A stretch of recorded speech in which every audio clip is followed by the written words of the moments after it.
وَلَقَدْ آتَيْنَا لُقْمَانَ الْحِكْمَةَ أَنِ اشْكُرْ لِلَّهِ۔ اللہ تعالیٰ کہتے ہیں کہ ہم نے حضرت لقمان علیہ السلام کو حکمت عطا کی تھی تاکہ وہ اللہ کا شکر ادا کرے۔ حضرت لقمان علیہ السلام بہت زیادہ علم و حکمت والے آدمی تھے۔ قرآن کریم میں ان کی بہت ساری نصیحتیں اللہ تعالیٰ نے بیان کی ہے، اور بھی ان کے مختلف اقوال ہیں اور مختلف نصیحتیں ہیں۔ ان میں سے ایک یہ بھی ہے، دو چیزیں ایسی ہے جس کو تم ہمیشہ یاد رکھو، دو چیزیں ایسی بھی ہے کہ جن کو بھلا دیا کرو۔ فی الحال ہم ان دو چیزوں میں سے ایک پر تذکرہ کرتے ہیں کہ وہ کیا دو چیزیں ایسی ہیں کہ جو ہمیں یاد رکھنی چاہیے۔ ان میں سے پہلی چیز موت کو ہمیشہ یاد رکھو۔ موت وہ حقیقت ہے جس کا انکار کسی کو نہیں۔ دنیا کے اندر ایسے لوگ بہت سارے ہیں جو اللہ کا انکار کرتے ہیں، رسول اللہ کا انکار کرتے ہیں، اولیاء اللہ کا انکار کر جاتے ہیں۔ ہر سچ بات کو جھٹلانے والے لوگ موجود ہیں، لیکن موت ایسی حقیقت ہے جو کسی کو جھٹلانے نہیں دیتی۔ ہر روز انسان دیکھتا ہے، آج اس کی موت ہو گئی، کل اس کی موت ہو گئی، اب تک ہمارے ساتھ تھے، اب ان کو کیا ہو گیا، یہ کیسے چلے گئے۔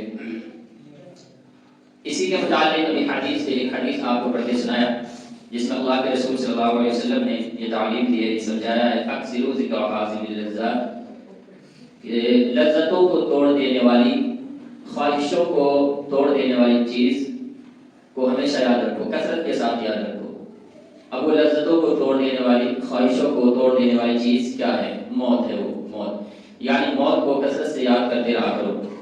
انسان جاننے کے باوجود دنیا کے اندر جب اس بات سے غافل ہو جاتا ہے کہ ہمیں بھی ایک دن مرنا ہے، تو یہ غفلت اس کے لیے زہر کا کام کرتی ہے، پھر وہ اس دنیا کو ہمیشہ کی زندگی سمجھ لیتا ہے۔ یہ جاننے کے باوجود بھی کہ ہمیں بھی ایک دن مرنا ہے، اس کی ساری کوشش ہے، اگر اس کے جسم میں تھکان نہ ہو، پریشان نہ ہو، تو وہ 12 گھنٹے نہیں بلکہ 24 گھنٹے لگا دے اس دنیا کو کمانے میں۔ یہ حالت ہماری بن جاتی ہے کب؟ جب ہم یہ بھول جاتے ہیں کہ ہمیں مرنا ہے، اور جب یہ حقیقت ہے، یہ بھلانے کی چیز نہیں، بھلا نہیں سکتے۔ اللہ کے رسول صلی اللہ علیہ وسلم نے اور بھی طریقے بتائے کہ کس طور پر تم موت کو نہ بھلا سکو، اس کو ہمیشہ یاد رکھے رہو۔ کبھی قبروں میں جا کر دیکھ لیا کرو، قبرستانوں میں کچھ دنوں پر چلے جایا کرو، عبرت کے لیے کہ یہ وہ حضرات جو یہاں قبرستانوں میں پڑے ہوئے ہیں، سو رہے ہیں، جن کے قبروں پر ہم آئے ہیں، جہاں ہم کسی اور کو دفنانے آئے ہیں، یہ بھی کبھی ہماری طرح انسان تھے، ہنستے کھیلتے تھے، بولتے تھے۔ ان میں بعض وہ بھی تھے کہ جن کے پاس اچھی گاڑیاں تھیں، اچھا خاصا گھر تھا، اچھا کاروبار تھا، بڑا ہی خوبصورت تھا، بہت ہی اچھی میٹھی گفتگو کرنے والا بھی تھا، بولنا شروع کرتے تو چپ نہیں ہوتا تھا۔ آخر کیا ایسا مسئلہ پیش آ گیا کہ آج یہ خاموش ہو گئے؟ اسے پوچھو بھی تو یہ جواب نہیں دے رہے۔ ہر روز کپڑے بدلنے والا، نئے کپڑے پہننے والا، ایک مرتبہ سفید کپڑوں میں لٹا دیا تو کبھی انہوں نے اپنی ضرورت ظاہر نہیں کی کہ ہمارا کپڑا بدل دو، ہمیں دوسرا کپڑا دو۔ اور اس عبرت کی نگاہ سے قبرستان جاؤ اور اس چیز کو یاد رکھو۔ اللہ کے رسول صلی اللہ علیہ وسلم نے آپ سے، آپ کی مجلس میں سوال کیا گیا کہ اللہ کے رسول صلی اللہ علیہ وسلم آپ بتائیں کہ سب سے زیادہ عقل مند کون ہے؟ آپ حضرات بتائیے اللہ کے رسول نے کیا جواب دیا ہوگا اگر آپ سے یہ سوال کیا جائے کہ سب سے زیادہ عقل مند کون ہے؟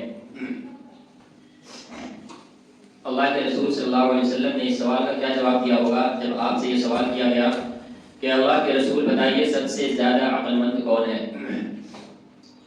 اللہ کے رسول صلی اللہ علیہ وسلم نے فرمایا کہ جو موت کو یاد رکھے اور موت کے بعد کی تیاری کرے، کیونکہ ہمارا مقصد ہی یہی ہے۔ ہمیں دنیا کے اندر اس لیے نہیں بھیجا گیا کہ ہم دنیا کو آباد کریں، ہمیں دنیا کے اندر اس لیے بھیجا گیا کہ ہم آخرت کی تیاری کریں۔ تو جو آدمی اپنے مقصد کو یاد رکھے ہوا ہے، جو حقیقت کو تسلیم کرتا ہے کہ دنیا ہمیشہ کی جگہ نہیں ہے، ہمیں ایک دن یہ دنیا چھوڑ کر جانا ہے اور آخرت کی منزل میں پہنچنا ہے۔ آخرت وہ جگہ ہے جہاں ہمیں ہمیشہ رہنا ہے، اور آخرت کے اندر صرف اور صرف دو جگہ ہے، یا تو جنت یا جہنم۔ کامیاب ہو گئے تو جنت، ناکام ہوئے تو جہنم۔ تو جو آدمی اس حقیقت کو تسلیم کرتا ہے اور اپنے مقصد کو یاد رکھتا ہے اور اس مقصد کی کامیابی کی کوششوں میں لگا ہوا ہے کہ کس طرح ہم آخرت میں کامیاب ہو جائے، اللہ کے سامنے سرخرو ہو جائے اور جنت ہمارا مقام بن جائے، تو اس سے بڑا عقلمند اور کون ہوگا؟ صلی اللہ علیہ وسلم نے بتایا، اللہ کے رسول صلی اللہ علیہ وسلم نے ایک مرتبہ صحابہ کرام کے سامنے یہ بھی فرمایا کہ اللہ تعالیٰ سے اس طرح حیا کرو جیسا اللہ سے حیا کرنے کا حق ہے۔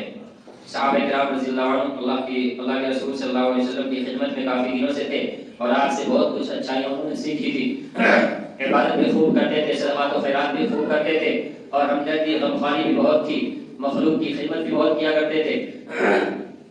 انہوں نے کہا اللہ کے رسول صلی اللہ علیہ وسلم ہم اللہ تعالیٰ سے حیا کرتے ہیں، الحمدللہ اللہ نے ہمیں توفیق دی ہے، ہم تو اللہ سے حیا کرتے ہیں۔ اللہ کے رسول صلی اللہ علیہ وسلم نے کہا نہیں، وہ مقصد نہیں ہے جو تم سمجھ رہے ہو، میری بات کا یہ مطلب نہیں جو مطلب تم نے سمجھا ہے۔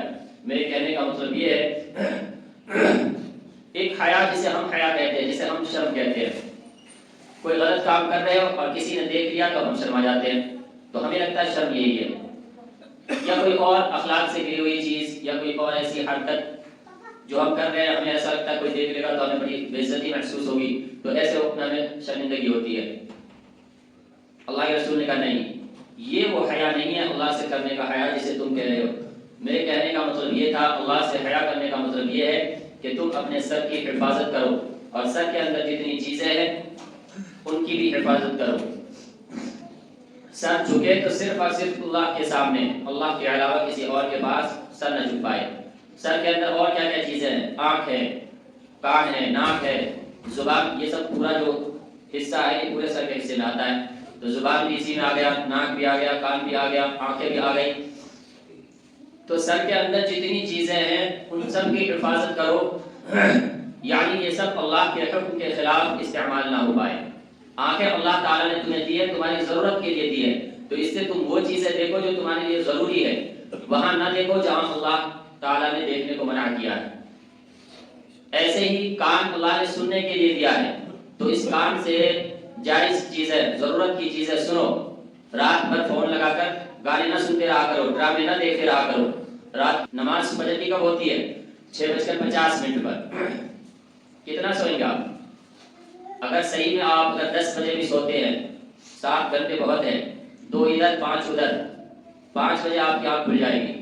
اگر آپ چاہیں تو ان کے تہجد بھی پڑھ لیں تسلی سے، قرآن کریم کی تلاوت بھی کر لیں اور آ کر نماز بھی پڑھ لیں، لیکن پھر بھی نماز ہم سے نہیں پڑھا جا رہا۔ یہ کیوں ہے؟ یہ غفلت ہے، اور غفلت کہاں سے آتی ہے؟ جب ہم اپنی موت کو بھول جاتے ہیں۔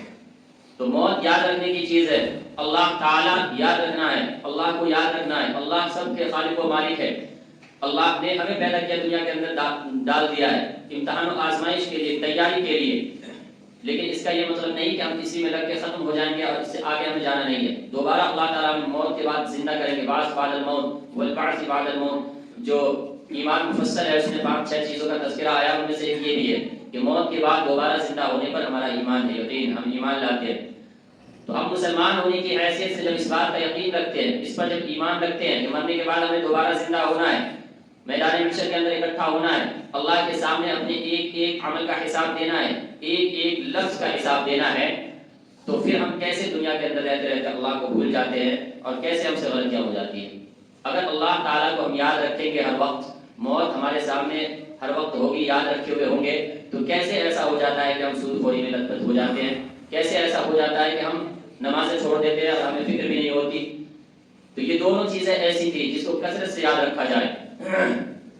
علماء کرام کی کتابوں کے اندر لکھا ہے، اپنے تجربات میں، محاسبات میں، کہ جس آدمی کو موت کی یاد تازہ ہو، ہر وقت ہو، وہ کتنا بھی مالدار ہو جائے دنیا اسے غفلت میں نہیں ڈال پاتی، کیونکہ وہ مال دولت اس کے دل کے اندر اس کی محبت نہیں آنے دیتی۔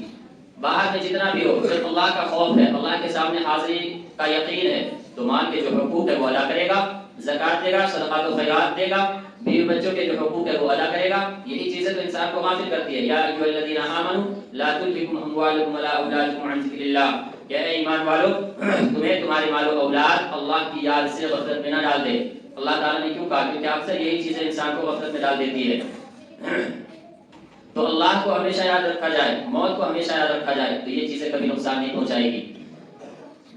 آدمی مال و دولت اکٹھا کرنے میں پوری زندگی لگا دیتا ہے، جبکہ حدیث میں اللہ کے رسول صلی اللہ علیہ وسلم نے یہ بھی فرمایا کہ جو غریب اور مسکین آدمی ہے، ایمان میں اگر دونوں برابر ہے، مالدار بھی اور غریب بھی، تو غریب اس سے آدھے دن پہلے یعنی کہ 500 سال پہلے جنت میں پہنچ جائے گا۔